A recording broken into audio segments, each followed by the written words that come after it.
හැමෝටම ආයිබෝවන්. අදත් පිළිගන්නවා SLDEEM YouTube channel එකට. අද කතා කරන්නේ parabolic සා කියන ඉන්ඩිකේටර් එක ගැන. ඊට කලින් මතක් කරන්න තියෙන තාමත් අපිව subscribe කරලා නැත්නම් පල්ලෙහා තියෙන රත් subscribe button එක click කරලා bell icon එකත් click කරලා අපිත් එක්ක එකතු වෙන්න. මොකද ඔයාලට ගොඩක් වැදගත් වෙයි මේ expert option video series එක. ඒ වගේම තවත් videos earn කරන videos ඔයාලට අපේ channel එකෙන් අරන් එනවා. හරි අපි යමු කොහොමද මේ parabolic සා ඉන්ඩිකේටර් එක use කරන්න කියලා බලමු. මෙන්න මේ MACD ඉන්ඩිකේටර් එක ගැන මම ඔයාලට මීට කලින් කතා කරපු ඉන්ඩිකේටර් එක ඒක අයින් කරලා මම යනවා parabolic සා වලට කියලා apply කරනවා මේ විදිහට. හරි. ඔයාලට බලා ගන්න පුළුවන් parabolic සා කියන එක වෙන්නේ මොකද්ද කියලා. හරි. ඔයාලට බලා ගන්න පුළුවන් මෙතනදී down එකකට යනවා නම් වෙන්න මෙහෙම මේක ගිහිල්ලා තියෙනවා. වෙන්න මේ ටික up එකකට යනවා නම් වෙන්න මෙහෙම ගිහිල්ලා තියෙනවා.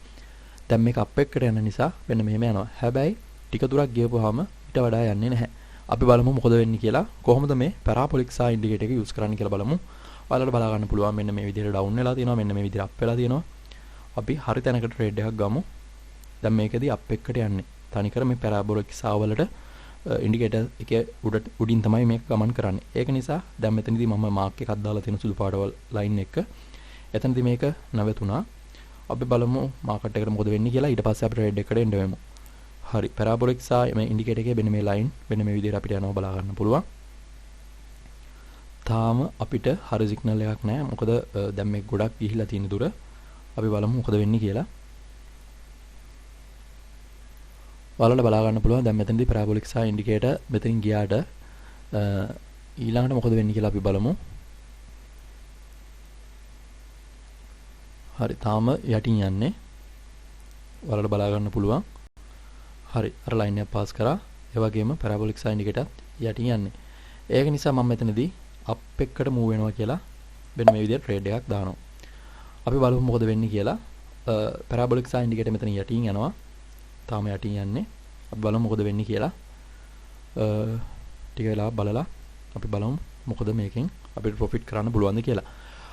ඔයාලා parabolic සා ඉන්ඩිකේටර් එක use කරනවා නම් අනිවාර්යෙන් තව ඉන්ඩිකේටර් එකක් use කරන්න ඕනේ. මොකද මේක තනියම use කරන්න පුළුවන් ඉන්ඩිකේටර් එකක් නෙවෙයි. හැම එකක්ම එහෙමයි. තුනක්වත් අනිවාර්යෙන් use කරන්න. දැන් මෙතනදී මම මේ trade එක දාන්න හේතුව තමයි parabolic සා ඉන්ඩිකේටර්ස් යටින් යනවා. ඒ වගේම තාම කිසිම break එකක් උනේ නැහැ parabolic සා ඉන්ඩිකේටර් වලට. දැන් මෙතනදිත් මම දාපු trade එකටත් උඩිනුත් මේ parabolic සා ඉන්ඩිකේටර් පෙන්වන්න පටන්ගෙන තියෙනවා. අපි බලමු තප්පර 15ක් තියෙන expectation time එක. expectation time එක තාම තප්පර 10යි 8යි. අපිට බලා ගන්න පුළුවන් දැන් break කරන්න වගේ අවස්ථාවක් තමයි තියෙන්නේ. තාම නෑ. අපි බලමු win කරයිද කියලා. හරි. බලලා බලා ගන්න පුළුවන් එකත් win කරා. නමුත් මේ වගේ අවදානම් තැන්වල trade කරන්න එපා. මම මේක trade එක ගත්තේ වෙන්නේ මේ වගේ තැනකදී. ඔයාලා trade එකකට එන්න වෙද්දී මේක පටන් ගද්දිම වගේ trade එකකට එන්න වෙන්නේ. දැන් මේක down එකකට අපිට දාන්න පුළුවන්. ඔන්න ඒ විදිහට තමයි parabolic සා ඉන්ඩිකේටර් එක use කරලා අපි trade වලට enter වෙන්නේ. ඔන්න ඔය විදිහට තමයි parabolic සා කියන ඉන්ඩිකේටර් එක use කරලා expert option එක trade කරන්නේ. videos බලලා හොඳයි නම් like කරන්න, comment කරන්න, share කරන්න. එහෙනම් අලුත් වීඩියෝ එකකින් හම්බෙමු. ඊළඟට මම ඔයාලත් එක්ක කතා කරන්න බලාපොරොත්තු වෙනවා මෙන්න මේ RSI කියන ගොඩක් වැදගත් ඉන්ඩිකේටර් එක ගැන. එහෙනම් ඊළඟ වීඩියෝ එකකින් හම්බෙමු. හැමෝටම සුබ දවසක්. ආයිබෝවන්.